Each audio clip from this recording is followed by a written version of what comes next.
Here's what we're talking about today on Daily Blast Live. Today on DBL, we're dedicating the entire hour to medicine in America, featuring health horror stories that will leave you in shock. From one patient's symptoms being ignored for 2 straight years, to a woman's battling with extreme pain while dealing with gaslighting. Plus, another woman shares how multiple doctors dismissed her medical emergency. And expert advice on how to be your own advocate. Oh my gosh. Get real. No. Y'all, just stop. This is a sham. It's finally here. Drum roll. Welcome to DBL. Today is a very special day because we have an entire hour dedicated to medicine in America. We have guests that will share personal stories of medical gaslighting and biases that they have experienced while seeking health care, as well as professionals speaking about the state of medicine in America. If you've never heard the term medical gaslighting before, it's when concerns about your health are being dismissed, they're not heard, and they are minimized. So before we talk to our first guest, have any of you ever experienced this? Erica, I know you and I have had conversations. Yeah, I had a procedure that I assumed was going to be pretty, standard, and it wasn't like a invasive procedure, but it was invasive because the amount of pain that I received during this procedure, where I actually did, like, it closed and I passed out. And it turned out that I guess it's normal for you to get pain medication, but I wasn't given pain medication. Not even offered it. Right. And I was told that I was strong enough to withstand all of this. And it was something that when I think about in hindsight, because my husband was out of town that week, or at least he was supposed to be, and he flew back in early to go with me there, which he had to drive me. So I was very grateful for that. But ever since then, I don't even do doctor's appointments without him going as well, because I realize the importance of having advocacy when you're unable to advocate for yourself. Interesting. Absolutely. All right, so let's dive right in. Our first guest knows what it's like to be on both ends of a doctor's appointment. When she was pregnant, she told her doctors that she had a family history of preeclampsia, but they brushed her off and told her she would be fine. That was until she developed severe preeclampsia 38 weeks into her pregnancy. Now, she was rushed to the ER to give birth to her son, but it was during her hospital stay that she truly experienced bias in healthcare. This experience pushed her to advocate for Black maternal health care for underserved communities as a women's health nurse practitioner. Please welcome to the show, Dr. Shawana Moore. Yes. Thanks so much for having me. Hi there, Dr. Moore. Could you just paint us a picture about what you experienced? I know it's hard, but during your hospital stay right after giving birth. Absolutely. So I had a very traumatic hospital experience post my birthing experience. I didn't feel as though the healthcare providers were listening to myself or my husband's concerns. I can remember being wheeled up into my actual hospital room, and the bells and whistles started to go off. I broke out into a huge sweat. My husband looked really, really scared and paranoid, and nobody showed up for about at least 5 to 10 minutes. Stop and the it. nurse rushed in. A nurse rushed in, and she said, "Did anybody come in? Did anybody come in? Your blood pressure is dropping." And my husband shook his head no. And she put me in an appropriate position to raise my blood pressure. But that was just one incident. And again, I just felt like I was dismissed. I wasn't cared for in an attentive way, nor was I given a quality care until I had a student who actually worked on that unit and had to tell her colleagues that I was a professor and I was a nurse practitioner. Right. And it wasn't until then I felt like I was heard. Well, speaking of being heard, I wanted to ask you, what did this teach you about being a patient? Because you know this story from both sides now. So it taught me the importance of patients being and feeling empowered to utilize their voice within the healthcare setting. And it showed me the importance of patients understanding that they are a critical part of the healthcare team, and their voice is just as valuable as the healthcare provider. And from a provider perspective, it taught me to always listen to my patients, to always validate what they're saying and to act upon that. Dr. Moore, how did that experience motivate you to do the advocacy work you do now for Black maternal health care and health care for underserved communities?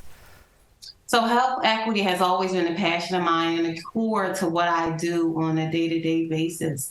So as a director of the Doctor of Nursing Practice program at Emory University, I help prepare the next generation of advanced practice providers that'll go out there and care for diverse communities. So I ensure things like health equity, social determinants of health, social justice is implemented within the curriculum. As the president of the National Association of Nurse Practitioners of Women's Health, throughout our organization, we ensure that equity and justice is threaded through all that we provide to our members, including educational opportunities. You know, Dr. Moore, I really appreciate you being here. I really want to get your thoughts on why so many women, or especially women of color, experience medical gaslighting. So I think this all boils down to the isms, both sexism as well as racism, and it has a really historical context. And again, these systems have been structurally put in place over time. And I always say the beauty of those structures that have been put in place, they can be dismantled. Yes. But again, those isms really play a critical role in gaslighting, medical gaslighting, specifically for women and women of color. We know based on the data that women have a longer road to diagnosis for certain health conditions when compared to male counterparts, specifically thinking of cancer. When we look at our Black and brown communities of individuals, we know that medical diagnosis and treatment is delayed because of medical gaslighting. Again, I put that directly on those isms, both sexism as well as racism. Well said. Dr. Moore, thank you so much for sharing your story with us and educating us more about medicine in America. DBL Nation, you can learn more about Dr. Moore's work at mpwh.org. Thank you again, Dr. Moore. Thank you for what you do. Thank you. Coming up on this special edition of DBL, a woman who experienced symptoms for 2 years straight, but kept getting dismissed will be here live to share her story. How did she finally get answers? That is next on this special episode, Medicine in America, Life and Death.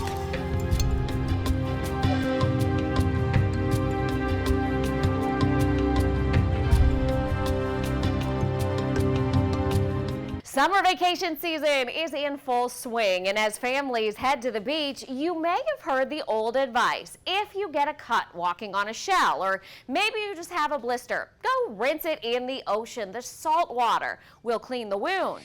So, does ocean water actually help to heal cuts and scrapes? Let's verify.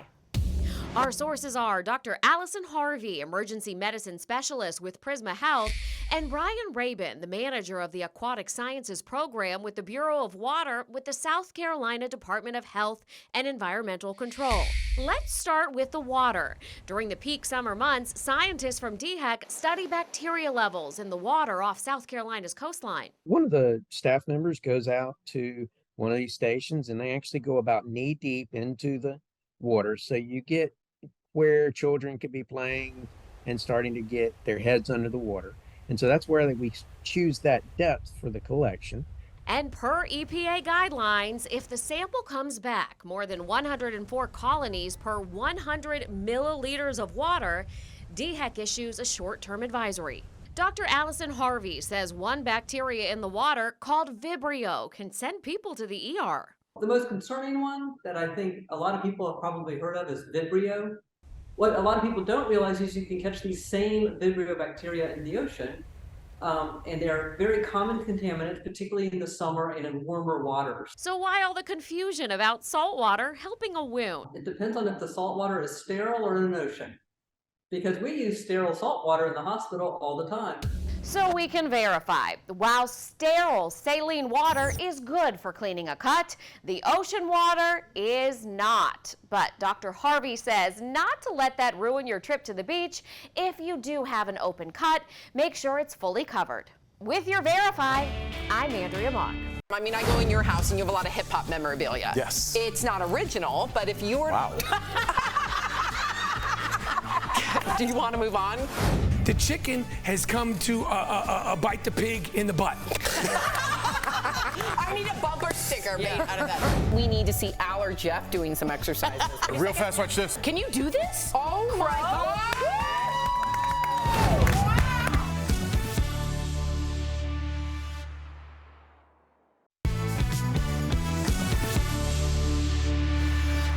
Welcome back to a special edition of DBL, where we are dedicated to sharing patients' experiences with medical gaslighting and biases in healthcare. Our next guest had a slew of symptoms causing her to be sick for 2 straight years without finding the root cause. From a 6-month migraine to a fatal blood disorder, Alyssa Bassist was left confused and frustrated by contradicting doctors. Watch. It felt like being on a bad date. Every doctor appointment felt like I was on a bad date. I was talking too much, texting too much, asking too many questions, and they were uninterested, frustrated, aggravated, and they wanted to get out of there. The first thing that happened to me was I was losing my vision, accompanied by a 24/7, 6-month headache, and I had no idea what was wrong. I thought, and in a way hoped that it was a brain tumor, just so I could know what it is. I finally went to someone who's called a psychopharmacologist. She found out that the medication I was prescribed, I was experiencing side effects that had caused nerve and muscle damage that was like pulling on my eyes and my brain. I was going from doctor to doctor to doctor, explaining my symptoms, and I just felt like I was annoying them. And they didn't believe in my pain like I did. And I could tell they didn't because of what they would suggest was wrong, which was often nothing. Am I imagining it? Am I making it worse? Is this something that I'm doing to myself? Finally, I went to a gastroenterologist for my stomach ache. In our appointment, she said, and I quote, "What if nothing's wrong with you?" And then the next day, she called me to let me know that I had hyponatremia. Hyponatremia is a fatal blood disease that people literally drop dead from. Wow, welcome to DBL, Alyssa Bassist. Wow. Thank you for joining us. Thank you. Alyssa, so glad you are life-saving on this show right now. Tell us, how did you get relief after your hyponatremia diagnosis? Okay, well, you wouldn't believe it, but it didn't end there. The pain showed up again in my arms and then in my back, and I had gone to see an acupuncturist who suggested that my physical symptoms could be coming from repressed rage. And she said that the body will churn up emotions and trauma, not always in tears, but in headaches. And this really changed my perspective on what was making me sick. Then another doctor recommended, randomly I thought, to see an OCD specialist. Oh, wow. who would help me express my every emotion, help me get my voice back, which would help me regain health. And in researching my book, Hysterical, I found so many medical studies that showed that emotions affect the immune system, the mind affects the body, we can make ourselves sick, and studies on expression therapy and on emotional awareness show that both of those things improve immune function, improve survival rates, reduce pain on the level of most pain relievers, and that's what happened to me. The more I started using my voice, advocating for myself, getting mad when I felt mad, saying no, and not apologizing every other minute, my pain started to go away along with my rage. Bravo. Wow. Bravo. I'm reading the prompter here, and it's just shot. It says that you were sick for 2 years straight. 2 straight years you were sick. When did you realize we were taking being healthy for granted? Being sick is a waking nightmare. Illness, pain, it hijacks your days, your reality, your sense of self, your personality. And my whole life, I've always been called too emotional, melodramatic, hysterical, and all of that was unattractive. So I started to just bite my tongue until it bled. I started to say less, argue less, settle for less, ask for less, and all of which contributed to me getting sick, staying powerless, And my silence ended up hurting me more than anything I could say. And at some point I realized I would rather be alive and well than nice and quiet. And now I also know that a day without a headache is a good day. Nothing else has to happen. Wow. So you wrote a book about your experiences, ironically titled Hysterical, and normally I'd get in trouble if I said that word to a woman these days, but why did you call it hysterical? My book is about every single definition of the word. Okay, it's about good. an unexplained physical illness. It's about uncontrolled extreme emotion. It's about how we use these derogatory words and labels on women to pathologize their feelings and to silence them. It's about these enduring medical myths and misconceptions of the female body that just won't die. And it's about the mind-body syndrome, which today is like a hysteria diagnosis, but without the sexism. It's about how the mind transcribes repressed emotions on the body in the form of intense pain along the nerves. And according to my mom, the book is very funny. I love it. Good. According to a lot of people, I'm reading all the different reviews on the back. Well done. Thank you so much, Alyssa. DBL Nation, you have to pick up a copy of Hysterical, available at your independent bookstore or at alyssabassist.com. Thank you so much, Alyssa. Thank you. Appreciate you. Coming up, Dr. Coley will join us live to talk about how common it is to be misdiagnosed, and is it more common for this to happen to women? That's next on this special episode, Medicine in America, Life and Death.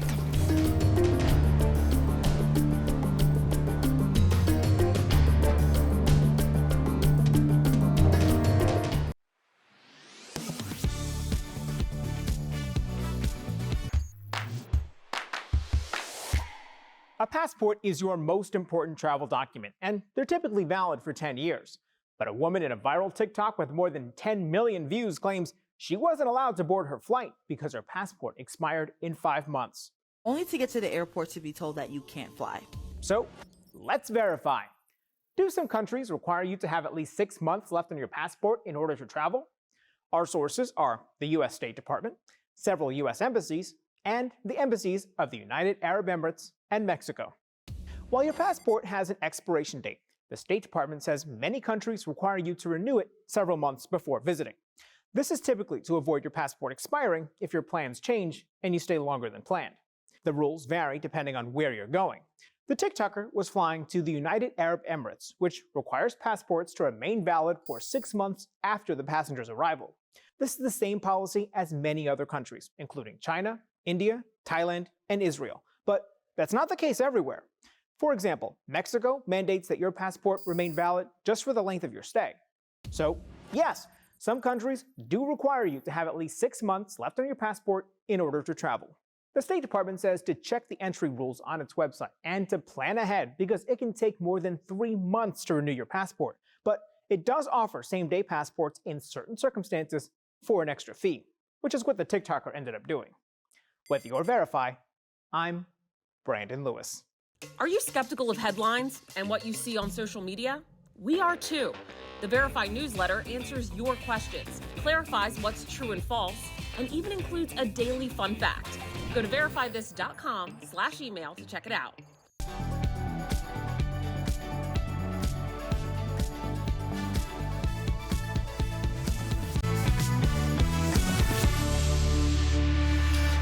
Welcome back to a special edition of DBL, where we are dedicating today's show to medicine in America. And of course, we have to bring in our very own Dr. Coley to talk all about this topic. Dr. Coley, thank you so much for being here. Actually, I want to applaud you guys today because bringing this up is an incredible service I think you are doing to DBL Nation, to every one of my patients, and thank you for doing so because I think this is something we don't talk about enough. I agree. Life-saving episode. Absolutely. All right. I have a very personal relationship with today's topic. My mom, Judy, we love you. She has Gaucher's disease, okay? She was misdiagnosed for 11 years. So from 1971 to 1982, completely misdiagnosed.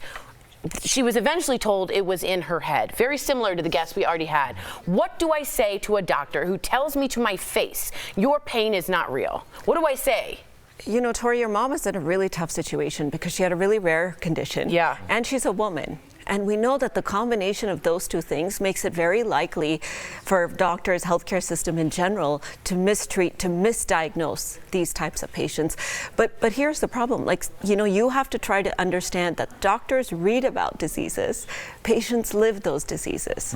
And so I, as a person, use all the clues that I have, the physical exam, the history, what you're telling me, what I observe, to come to my best conclusion of what might be the diagnosis. But that's not 100% correct. And the patient is really the captain of the ship, and they just have to basically take control of that. So what I like to say is, like, if a patient comes into my office and says, I'm tired, that's a common complaint, right? I'll say, well, I'm tired too. However, if they come in and tell me details and say, I can't get out of bed some days, I can't, you know, even have the energy to take a shower or cook my dinner, that's a whole different level. It puts it in context for me. If they come in with a loved one or partner who says they're a different person now because of their fatigue, that puts it in a debilitating me. Yes. Yeah. So I think try to give them as many clues as you can about your condition. And if they're being flippant or, you know, blowing you off, then you need to address it with them. So why might some doctors be gaslighting their patients? You know, I hate that word because it suggests a malicious intent, but I think I would rather call it medical ignorance, because that's what it is. They do it sort of unintentionally, and I think it's for a number of different reasons. One is, you know, we've got 5 minutes with a patient. We're being pressed by the system to see somebody every 5 minutes. So you come in and say, I have shortness of breath and I have cough. I'm going to put you in the pneumonia box, because we've been told in medical school, when you hear hoofbeats, you think horses, not zebras. I'm not going to think lung cancer. I'm going to think pneumonia. So part of it is, you know, that they're pressed for time. They try to see common things are common. But part of it is that they bring in their own cultural biases into what the visit is. So if I come in there and, you know, somebody complains of pain, my own pain threshold could determine, how I think about that person. Sometimes I bring in a diagnostic bias. So if yesterday I saw a patient who had a specific diagnosis, they came in with headaches and turned out to be a brain tumor, well, guess what? I'm more likely to think about a brain tumor. So a lot of this is unconscious, but you really need to sort of, as a patient, make sure that you're getting the care that you deserve. Wow, so much information. Yeah. But we're going to have more with Dr. Coley. Yes. Thank you so much, Dr. Coley and DBL Nation. Check out Dr. Coley's podcast, Heart of Medicine, and we will hear more from her throughout the show. Absolutely. We'll be right back.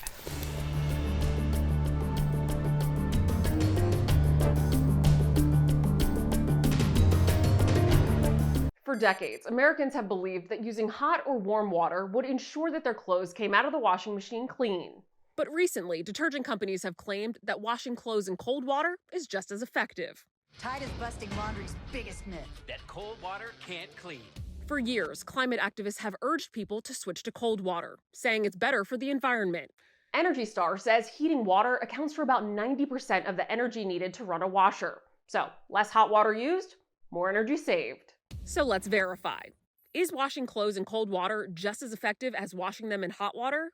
Our sources are Brian Sansoni from the American Cleaning Institute, General Electric, Consumer Reports, and the CDC. Brian Sansoni says advancements in technology for both detergents and washing machines mean cold water can not only get the job done as well as hot water, but cold water is actually better for your clothes in addition to the environment. It certainly can lengthen the life of your fabrics and save energy. Tests conducted by Consumer Reports that compare the efficacy of detergents at different temperatures confirm that you no longer have to use hot water to get clothes clean. And General Electric, a company that makes washing machines, says cold water can remove tough stains like grass and blood just as well as, if not better, than hot water. Very simply put, cold water washing is good for your clothes, good for your wallet, and good for Mother Earth. So we can verify, yes, washing clothes in cold water is just as effective as using hot water. If someone in your house is sick, our experts, including the CDC, suggest using hot water to ensure that germs don't spread. But for your practical everyday laundering, cold water does the trick. With your Verify and a lot of laundry to do, I'm Adiante Till. Walk into your favorite store and you'll see a wall of choices to protect your skin from the sun. A Verify viewer texted us asking about the difference between spray-on and lotion sunscreens. So let's verify. Are spray-on sunscreens as effective as lotions? Our sources are Harvard Health and 2 board-certified dermatologists to explain it's all about how you apply sunscreen. I think it's easier with the lotion to make sure that you're getting full coverage. With a spray, you may not be as careful. So that is a consideration with the spray. Dr. Rajani Kanta also says despite the advertising, you can't simply spray and go. I recommend that you spray and then you make sure that you rub it in so that you're not missing any of those, you're not missing any spots. Harvard Health found when spraying, most people apply just a quarter of what they need. Researchers recommend spraying each area for up to 6 seconds. You know that you have enough when your skin glistens. If it's not glistening, you gotta put more. But Dr. Danilo Del Campo says that doesn't mean sprays, when used properly, are any less effective than lotions. Between a lotion that has SPF 30 and a spray that's SPF 30, they are equivalent. However, the difference is how do we apply it and the method that we apply it. So we can verify, yes, spraying on sunscreens are as effective as lotions. However, they may be more difficult to use correctly than lotions. The doctors also say parents may want to use lotions for their children because it's harder to spray a good coating when kids are squirming around. With your Verify, I'm Brandon Lewis. Welcome back. Private backyards are now the go-to space for recreation, entertainment, and solace since COVID. Here's how to make your backyard living space comfortable with Sunsetter. No matter how close you are with your neighbors, privacy is comfort. Whether you add wood, vinyl, or a natural fence from closely planted trees or bushes, this will boost your comfort level. Next, address the elements. Note the direction your backyard faces. For example, if your backyard faces southwest, you'll get plenty of sun during the day, shade trees, or a covered patio will cut down on the glare and heat from the sun. Finally, bite back at bugs. An essential oil diffuser is a natural way to ward against pesky bug bites. Sunsetter is America's #1 best-selling awning with affordable custom features without the custom price. Spend more time outside and get the best value with Sunsetter. It's been an industry leader for 30 years. Call 1-800-513-6851 or visit sunsetter.com for guaranteed pricing on American-made awnings built to last. We love sharing your comments. Kimberly says, great show and message today. Marquita says, I feel for Tori's mom. We all do. Thank you, Marquita, longtime viewer. I just want to say this really quick. My mom went through surgeries she didn't need. I was told I wasn't going to make it. That's why my name's Victoria, because it's a victory. I want you to be, when you feel that you're being too pushy, go farther. Good advice. Here's what's ahead on this special Medicine in America edition of DBL. A woman joins us live to share her battle with extreme pain while dealing with gaslighting. Plus, another woman shares how multiple doctors dismissed her medical emergency. That's all coming up on this special episode, Medicine in America, Life and Death.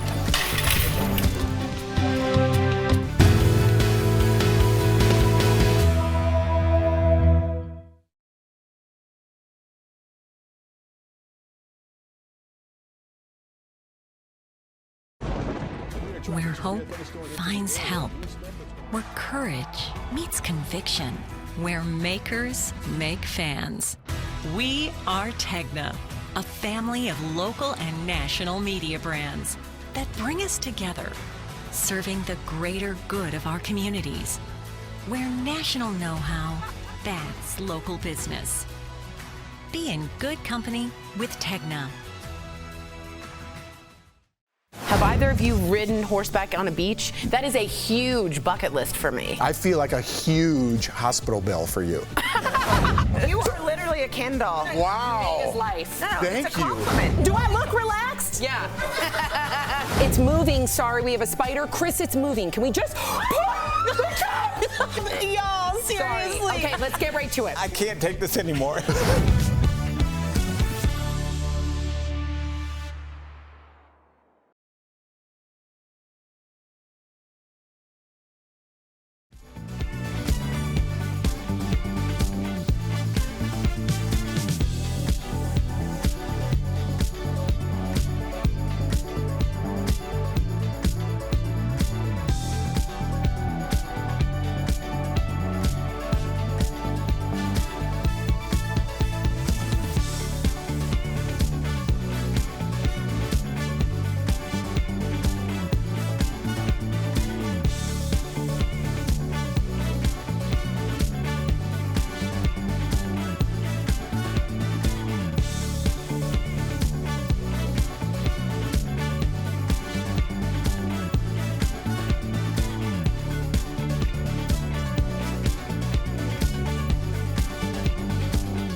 This is Daily Blast Live. We're talking about what you're talking about. Oh my gosh. Get real. No. Y'all, just stop. This is a sham. It's finally here. Drum roll. Welcome back to DBL. Today we have a special episode of DBL dedicated to sharing patients' experiences with medical gaslighting and biases in healthcare. Our next guest was put face to face with those issues when a sharp pain in her stomach ended up being the tip of the iceberg for her health problems. Before we talk to her, take a look at her story. I went from being very healthy to not basically overnight. Jenna was always active. She was a competitive runner, a nurse, and was in the process of getting her master's degree when her life was suddenly turned upside down. I got this pain in the right upper side of my stomach, and then my life was never the same again. She went to the ER right away, but no one could find anything wrong. I had, plethora of tests based on where my pain was, but everything checked out as normal. Months went by without any doctors believing how bad her condition was, and her pain was getting worse. I was needing ibuprofen to get through my days. After seeing 9 different doctors across 4 specialties, Jenna finally got an answer. She was like, it sounds like you might have endometriosis. But even with an answer, her health kept declining. I was getting sicker and sicker.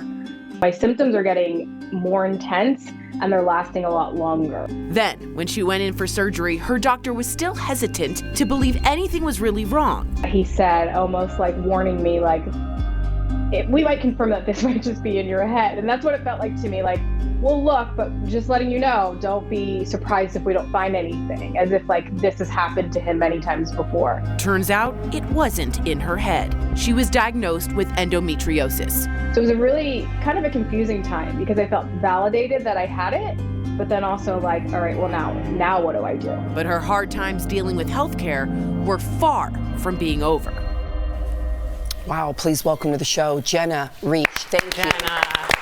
Hi, Jenna. Thanks for having me. We're so glad to have you. Thank you for speaking out. You had to see so many different doctors. People are already writing in 9 doctors to get an answer for all the pain you were having. In your mind, why do you think it just took that many doctors? I still think about this to this day. It's been years since this happened to me. And I think that there are a number of reasons. I think that I'm a woman. I hate to say that, but I know that there's a bias about women coming forward and explaining pain, especially when it's around the period and it's accepted as something that's normal and something that we should be going through. Mm-hmm. So I think that was one caveat of it, was that, it was it's normal. But then the other was that my tests kept coming back normal. So I was almost being treated by my tests and not so much by my symptoms. Oh, wow. Wow. So this is insane, because after your endometriosis diagnosis, you started having issues with your heart. So what was your experience like with doctors this time around? So it was about a 3-year gap from my endometriosis diagnosis to my heart issues. So I almost had become an expert advocate at that point. So that diagnosis was easier for me to navigate in that I knew when to move on. I didn't stay seeing the same doctor that was telling me that they didn't believe me or nothing was wrong. I moved on a lot more quickly. And so I was able to get care within 9 months, which is still pretty long. But I think that I was just a lot more equipped to ask the right questions and to know when someone really didn't believe me. What a crazy story. You obviously had a long, hard battle with your physical health, which we just saw. But how do these experiences with healthcare affect your mental health? I honestly don't think that I will ever go into a doctor's appointment the same way that I did before I, got all these chronic illnesses. I'm so anxious for every appointment. And it could just be a follow-up with a doctor that I only see once a year, where they're basically just telling me everything looks good, but I'm always anticipating that I'm going to have to fight or explain, or that someone's not going to believe what I'm telling them is happening in my body. I can't imagine. So after everything that you've been through, what do you think is the most important thing for others to do before going to an appointment?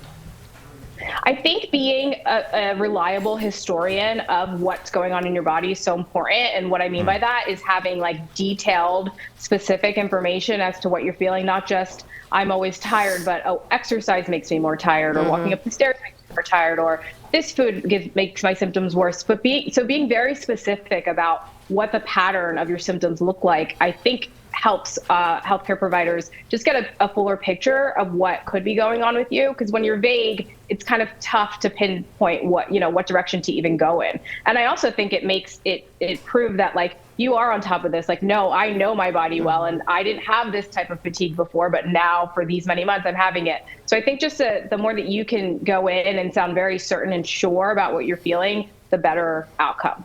Vital advice I see even in your book, and we're going to get to your book, just all the journaling that you encourage the reader to do. So you are a primary care nurse, which I love. Have you helped patients that are going through a similar situation to you? Yes. So as a primary care nurse, we see patients across the whole spectrum of different symptoms and diagnoses. And if I'm in a patient's chart and I see that they're complaining about symptoms very similar to what I have, I'll go ahead and message their doctor and say, hey, are you thinking about endometriosis? Like that, to me, the least that I can do is to get them on that path a lot faster than I got on it. Good for you. I thank you so much. That means so much to patients. I've had situations where someone has been through what I'm going through in the room, and it changes the outlook of everything. So you are so vital, having both sides of the information and making us as patients feel like everything's going to be okay.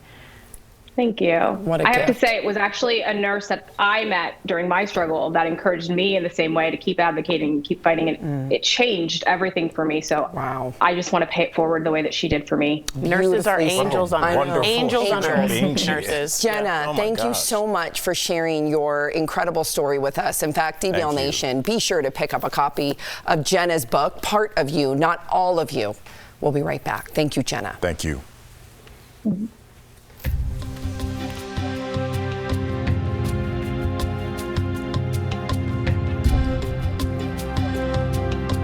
Summer vacation season is in full swing, and as families head to the beach, you may have heard the old advice. If you get a cut walking on a shell, or maybe you just have a blister, go rinse it in the ocean. The salt water will clean the wound. So, does ocean water actually help to heal cuts and scrapes? Let's verify. Our sources are Dr. Allison Harvey, emergency medicine specialist with Prisma Health, and Brian Rabin, the manager of the Aquatic Sciences program with the Bureau of Water with the South Carolina Department of Health and Environmental Control. Let's start with the water. During the peak summer months, scientists from DHEC study bacteria levels in the water off South Carolina's coastline. One of the staff members goes out to one of these stations, and they actually go about knee deep into the water. So you get where children could be playing and starting to get their heads under the water. And so that's where we choose that depth for the collection. And per EPA guidelines, if the sample comes back more than 104 colonies per 100 milliliters of water, DHEC issues a short-term advisory. Dr. Allison Harvey says one bacteria in the water called Vibrio can send people to the ER. The most concerning one that I think a lot of people have probably heard of is Vibrio. What a lot of people don't realize is you can catch these same Vibrio bacteria in the ocean, and they're very common contaminants, particularly in the summer and in warmer waters. So why all the confusion about salt water helping a wound? It depends on if the salt water is sterile or in an ocean, because we use sterile salt water in the hospital all the time. So we can verify, while sterile saline water is good for cleaning a cut, the ocean water is not. But Dr. Harvey says not to let that ruin your trip to the beach. If you do have an open cut, make sure it's fully covered. With your Verify, I'm Andrea Mock. I mean, I go in your house and you have a lot of hip hop memorabilia. Yes. It's not original, but if you were... Wow. Do you want to move on? The chicken has come to bite the pig in the butt. I need a bumper sticker made out of that. We need to see our Jeff doing some exercises. Real fast, watch this. Can you do this? Oh my God.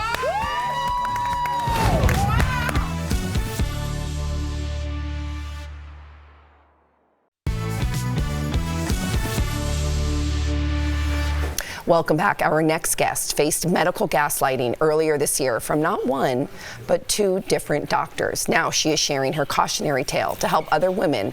Before we speak to her, take a look at her story. Amanda Bushelman is a stay-at-home mom in Trenton, Ohio. 10 years ago, as a treatment for endometriosis, she had a hysterectomy. I have 3 little people that still live at home, age 14, 10, and 11. Back in January, she felt an intense pain in her abdomen and went to her family doctor.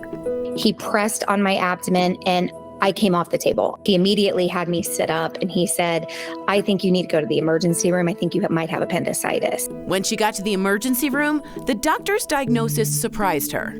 He said, well, you have a cyst on your ovary.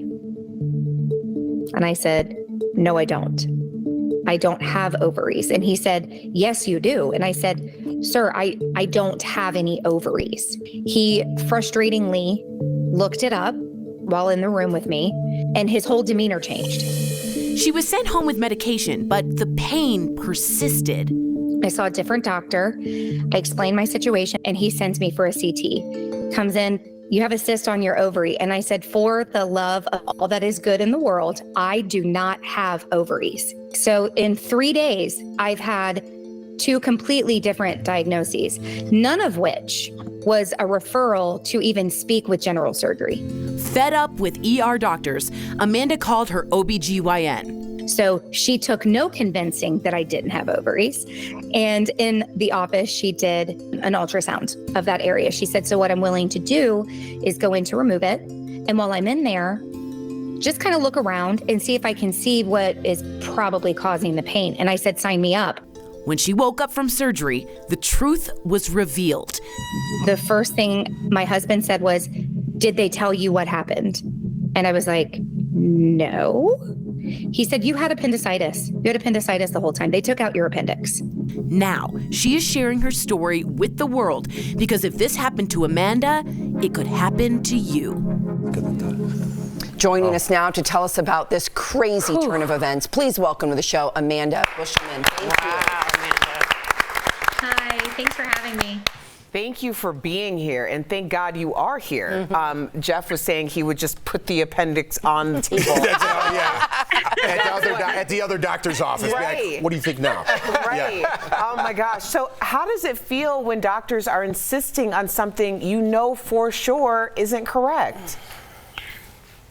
I think with my age, being 42 and having had lots of experiences with doctors, I was pretty confident that what he was saying about ovaries wasn't true. But I'll tell you what it does. It absolutely takes away the confidence and the security we should feel when we're seeing a doctor for something that we know is wrong. So do you believe that playing a woman played, or do you believe being a woman played a role in the way you were dismissed by these doctors? I absolutely do. I think for a whole host of reasons. I think anytime there's pelvic pain, at least in my experience, it's easy to blame it on our reproductive organs. And I think also a woman who is calling out a male doctor and saying what you're saying isn't true is they find offensive. And I think for those 2 reasons, my life was put in danger. And to me, that's absolutely disgusting. I completely agree with you, and I'm so proud of you for going forward. Did it ever become like you believed the doctor, like you believed you were being gaslit? Did you ever start to wonder if you actually never had a hysterectomy? Did it ever go that far? Well, for me, I was also on pain medicine. So as soon as I got there, they did give me some morphine because I was absolutely miserable, as one is when they're having appendicitis. Right. And even in my, less than typical faculties, I was 100% aware that I'd had a complete hysterectomy because it is the only treatment for endometriosis, which is why I had it. Wow. So, and also I had the benefit of my mother being there with me, and I would glance at her like, this guy doesn't believe me, and now I'm getting scared, and she jumped to my defense as well. I always say, bring someone or tape the recording so you have that in your possession. That's absolutely. I feel like you're a little bit underselling what appendicitis is and how strong you have to be. I had a friend of mine, comic on a cruise ship, people said are you okay? And he said, I'm fine, and he passed out. This is an incredible amount of pain that you had to endure. So I have to ask you, dealing with all that pain, has this experience impacted your trust in medical professionals? I don't mean to undersell the pain. I saw some of your earlier clips about some patients with endometriosis, and I had endometriosis, so I've had incredible pelvic pain my whole life. So I have also been conditioned by being ignored for multiple years with a diagnosis that I didn't receive until my 30s of endometriosis. So having that kind of pelvic pain, unfortunately, was something I was used to. And not being heard by doctors was also something I'm used to. So I was miserable. It was terrible. Has it changed how I view doctors? Absolutely. I've always known, because my mother was very good at teaching me to advocate for myself.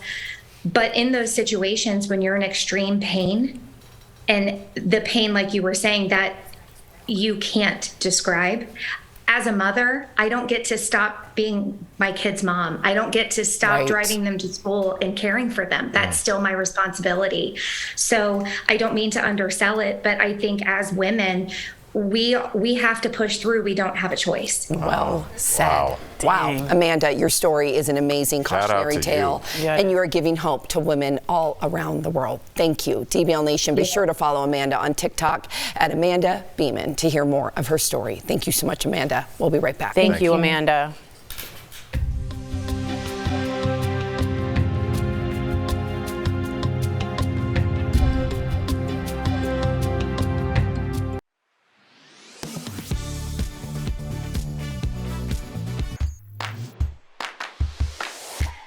A passport is your most important travel document, and they're typically valid for 10 years. But a woman in a viral TikTok with more than 10 million views claims she wasn't allowed to board her flight because her passport expired in 5 months. Only to get to the airport to be told that you can't fly. So, let's verify. Do some countries require you to have at least 6 months left on your passport in order to travel? Our sources are the U.S. State Department, several U.S. embassies, and the embassies of the United Arab Emirates and Mexico. While your passport has an expiration date, the State Department says many countries require you to renew it several months before visiting. This is typically to avoid your passport expiring if your plans change and you stay longer than planned. The rules vary depending on where you're going. The TikToker was flying to the United Arab Emirates, which requires passports to remain valid for 6 months after the passenger's arrival. This is the same policy as many other countries, including China, India, Thailand, and Israel. But that's not the case everywhere. For example, Mexico mandates that your passport remain valid just for the length of your stay.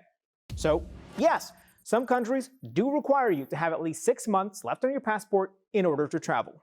The State Department says to check the entry rules on its website and to plan ahead because it can take more than 3 months to renew your passport. But it does offer same-day passports in certain circumstances for an extra fee, which is what the TikToker ended up doing. With your Verify, I'm Brandon Lewis.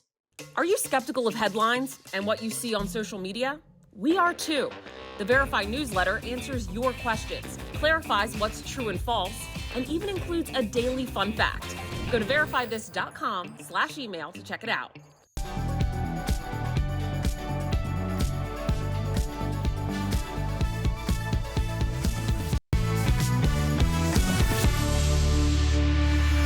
Welcome back. 72% of people who participated in a recent study admit to feeling dismissed by their doctors. And Dr. Coley's back to break down what you can do if this is something that you are experiencing at home. So please, Dr. Coley, thank you for joining us again. We have so many questions. This has been an eye-opening episode. Yeah, the audience is really responding here after hearing our last guest story. And second opinions. When do you get it? How do you do it? Is it awkward? Should you do it? Talk to us. Never awkward. A second opinion can never get you in trouble, but don't pull that lever too early, I would say. So first talk to your doctor, give him a chance. Because when I meet a patient, try to assess how much knowledge and information I should give them, how much I should listen, and then I come to my diagnosis. Now, some patients will come back to me and say, nope, that's not enough. I need more. And I need to hear that as a physician in order to say, okay, this is somebody I need to spend a little longer with. Okay. This is somebody I need to dive deeper into. They're adding more information to what my history is that maybe I hadn't gotten the first time around. So give them a chance to make it better before you throw the baby out with the bathwater. Second, assess the limits of their knowledge, guys, because now medicine has become so sub-specialized. If you came to me with back pain as a cardiologist, what would I do? I would rule out a heart attack, a tear in your aorta, a bad infection around your heart, all the heart-related stuff. Right. But if you've got something in your spine, that's not my specialty. So if that particular doctor you feel like has kind of hit the edge of their limits, it's time to move on to someone else. And I do second opinions all the time. Sometimes I'll just tweak something a little different on my second opinion. And so you have to remember that medicine is as much of an art as it is a science. And so one doctor, based on their personality, their approach, how aggressive they are, may recommend something a little different than somebody else. Wow. Well, let's talk about another part of this equation, because of the internet, a lot of people are self-diagnosing. I remember when I was in my early 20s without health insurance, I went on to a website and I was convinced I was dying, but it was just the taste buds on my tongue. So let's remind our viewers why they should trust doctors too. You know how I think about medicine? In the perfect world, the perfect doctor's visit would be the intersection of the patient and their history with the doctor and their medical knowledge. And it is perfect harmony that those two should come together. And when they fall out of balance, that's when we get in trouble. So if you think that you know more than the doctor, this is a dangerous, slippery slope. And I just had a patient just the other day who came into the office. Her blood pressure was off the charts to the level that she could have a stroke.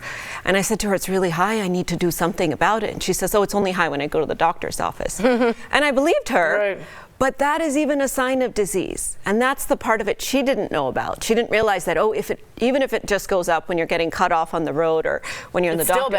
It's still bad. It's a sign of abnormal blood vessel reactivity. So I feel like trust your doctors. Make sure that you remember that they went to medical school and did training for decades and they have something to bring to the table. But if they're not listening, that's what you need to bring to the table. Make sure that they listen. Yeah. Can I ask you, is it ever okay to go to the internet? Like ever?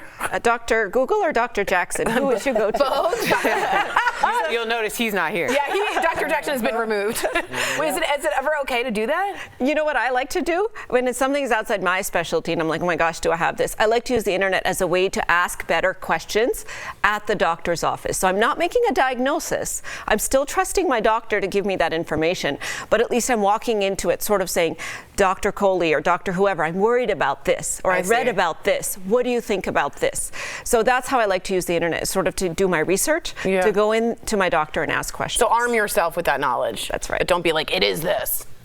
Like that? Yeah, like, it is this. You sound like me. I know, thank you. People write in, you sound sexy. Oh, really? Yeah. Okay, don't tell my husband. Dr. Coley, thank you so much for helping us navigate healthcare. And again, what an eye-opening episode. Check out Dr. Coley's podcast, Heart of Medicine. We'll be right back.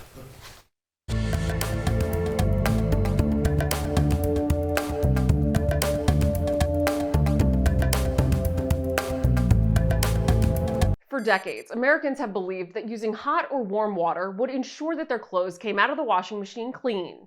But recently, detergent companies have claimed that washing clothes in cold water is just as effective. Tide is busting laundry's biggest myth. That cold water can't clean. For years, climate activists have urged people to switch to cold water, saying it's better for the environment. Energy Star says heating water accounts for about 90% of the energy needed to run a washer. So, less hot water used, more energy saved. So let's verify. Is washing clothes in cold water just as effective as washing them in hot water? Our sources are Brian Sansoni from the American Cleaning Institute, General Electric, Consumer Reports, and the CDC. Brian Sansoni says advancements in technology for both detergents and washing machines mean cold water can not only get the job done as well as hot water, but cold water is actually better for your clothes in addition to the environment. It certainly can lengthen the life of your fabrics and save energy. Tests conducted by Consumer Reports that compare the efficacy of detergents at different temperatures confirm that you no longer have to use hot water to get clothes clean. And General Electric, a company that makes washing machines, says cold water can remove tough stains like grass and blood just as well as, if not better, than hot water. Very simply put, cold water washing is good for your clothes, good for your wallet, and good for Mother Earth. So we can verify, yes, washing clothes in cold water is just as effective as using hot water. If someone in your house is sick, our experts, including the CDC, suggest using hot water to ensure that germs don't spread. But for your practical everyday laundering, cold water does the trick. With your Verify and a lot of laundry to do, I'm Ariane Till. Walk into your favorite store and you'll see a wall of choices to protect your skin from the sun. A Verify viewer texted us asking about the difference between spray-on and lotion sunscreens. So let's verify. Are spray-on sunscreens as effective as lotions? Our sources are Harvard Health and 2 board-certified dermatologists to explain it's all about how you apply sunscreen. I think it's easier with a lotion to make sure that you're getting full coverage. With a spray, you may not be as careful. So that is a consideration with the spray. Dr. Rajani Kanta also says despite the advertising, you can't simply spray and go. I recommend that you spray and then you make sure that you rub it in so that you're not missing any of those, you're not missing any spots. Harvard Health found when spraying, most people apply just a quarter of what they need. Researchers recommend spraying each area for up to 6 seconds. You know that you have enough when your skin glistens. If it's not glistening, you gotta put more. But Dr. Danilo Del Campo says that doesn't mean sprays, when used properly, are any less effective than lotions. Between a lotion that has SPF 30 and a spray that's SPF 30, they are equivalent. However, the difference is how do we apply it and the method that we apply it. So we can verify, yes, spray-on sunscreens are as effective as lotions. However, they may be more difficult to use correctly than lotions. The doctors also say parents may want to use lotions for their children because it's harder to spray a good coating when kids are squirming around. With your Verify, I'm Brandon Lewis. Welcome back. We love sharing your comments. So many of our viewers have a lot to say. Sarah says, I feel so rushed at doctor's appointments. I don't feel like I have the time to accurately describe my problems without feeling like I'm annoying the nurse or doctor. Alex said, loved hearing advice from Dr. Coley. I love that this show is including advice from patients and professionals. I tell you, with Eric, he was sick for 1.5 years with COVID, and every week we had a new doctor. And I was always on the calls, and it is thank God I had Dr. Coley there and you pushing me to be an advocate because it was very confusing. One would say this, another would say that, and it was hard to get everybody on the same page. And you're advocating for somebody that can't advocate for themselves at that point because he was in a coma. Right, and you're steering a ship in which vocabulary you don't know. Right. It's language that makes you feel so vulnerable because they're this, and this, and you're saying, look, she's not well. I don't know how to say it to you. So really take the time and say, I need you to look at me. Again, listen to me. Be pushy. Be pushy. Well said, Tori. Good Thank advice. you. It's life-saving. We'll see you same time, same place. Bye, guys.